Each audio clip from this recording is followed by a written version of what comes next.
Что, шестой день подготовки к стрельбе из лука.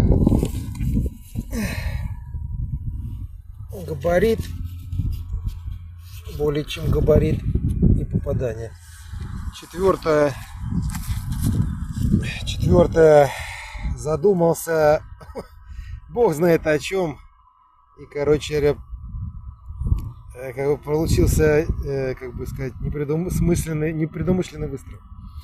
Вот, поэтому, как бы сказать, обеспечивайте безопасность того места, где вы стреляете.